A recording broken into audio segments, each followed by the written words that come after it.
Hi everyone, we are well and truly into production season at the moment with several of our classes already having performed and heading towards our big Viva concert this weekend, as well as a return of Stories in the Dark with our senior acting kids and also superheroes with the senior actors. So it's a very busy time.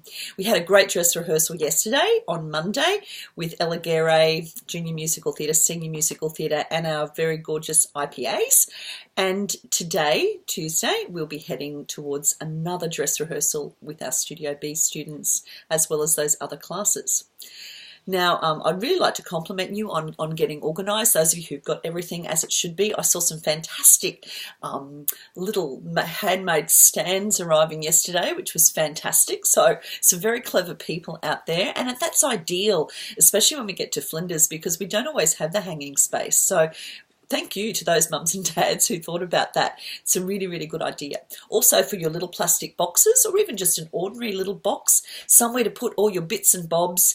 What I was finding is that some people were losing some hats and things yesterday, hats or other accessories. We've got to really make sure that the kids put those things into those little boxes. Don't just sort of like go like they probably do in their room at home, but into the box, because otherwise it's very easy to lose things like hats and scarves and other accessories. So if we can really try to sort of, suggest that to the kids and enforce it as best as we can, I guess. Excuse me. Thank you for all the attention to detail. We're still missing a fair few stockings and things. Basically, the junior students, I'm happy for them to wear their skin colour stocking, not necessarily a dance stocking, but something that's going to be the same skin tone. Not too big that it's going to fall down. We had a few little stockings falling down and things yesterday. For anyone in Ella Guerre or Senior Musical Theatre, and indeed our Studio B class, you do really need to invest in a pair of dance stockings. So I do have some at the moment in small and medium adults, but unfortunately I didn't order any others in. So you can get those at the dance shop or off me. I've probably got about 10 pair, I guess, if you need them. But they really do make you look really good on stage, but no bare legs. And also, if you are wearing stockings, don't wear socks as well with your shoes. Okay, great work with the boys yesterday. They were looking very schmick, particularly the little IPA boys. Really, really good work, and well done with the makeup. So I was very happy with those little ones who were, doing their own makeup. And that's what it's about at Bites. It's so that mums and dads don't have to really be so hands-on with it. We'd like to try and encourage the kids to do it as much as they can.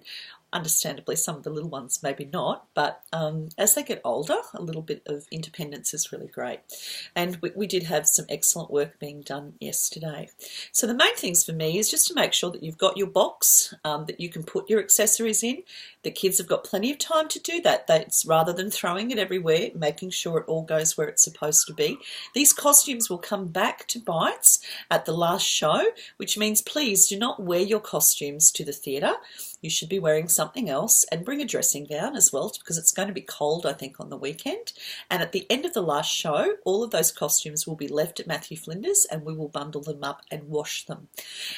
That's what will be happening. So obviously if you wear your costume there, that can't happen. So I don't want that to happen.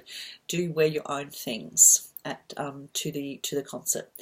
Concert start times, we'd like you to arrive at noon on Saturday, and that's so we can walk you through the venue so that you know exactly what you've got to do and where you've got to go. And then the show will go no longer than 2 hours, I'm hoping, and consequently will be over by 3:30. So I would like it then, if you go home and leave the centre, for the little ones, I highly recommend you putting the kids down for a little nap. They may not want to, but look, believe me, I've worked with lots of kids over the years who've been performing in theatre.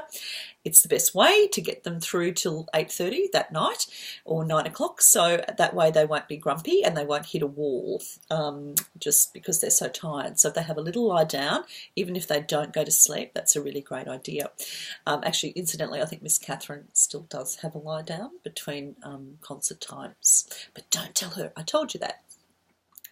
Another thing I'd really like you to consider is what underwear the kids are wearing. This is more particular with the older girls, I guess.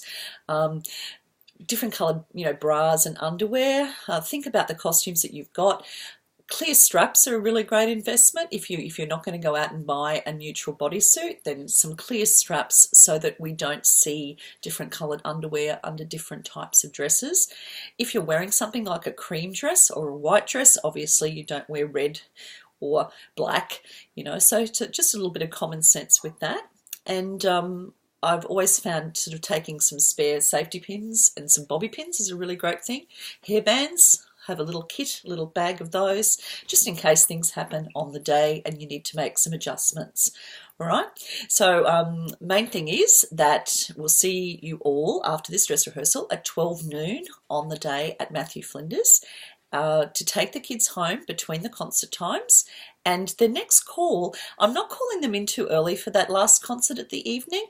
Look, so pretty much as long as you can, if you're coming, to get them there, 45, half an hour before the show. And basically that's when you're going to be having to go to the show anyway, to get a park and get organised and get grandma in or whatever it might be.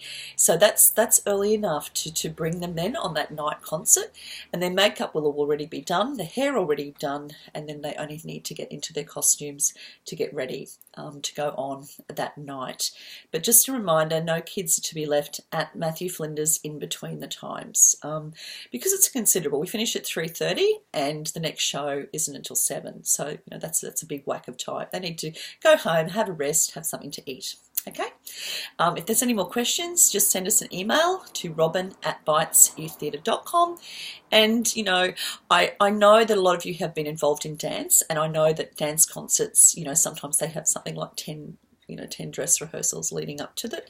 We don't do that. And, I really do try to encourage the kids to do as much of it as they can. Sometimes it's not perfect, but I would rather that and that they start to become a lot more independent performers and think for themselves a little bit and take some responsibility for things. So in other words, if they lose something, it really is their responsibility and it's something that they should have done. They should have been looking after their things. So, in terms of their hair, if their hair's perfect, yes, we like them to have tidy hair. Am I going to measure it if it's 2 centimetres from the top of the head? No, I'm not. But I've given you a few basic plans of what to do. And we'll be happy. The main thing is that they have a really good time and that they are neat and tidy and have everything that they need to have. Okay, and we'll see you on Saturday. Thank you.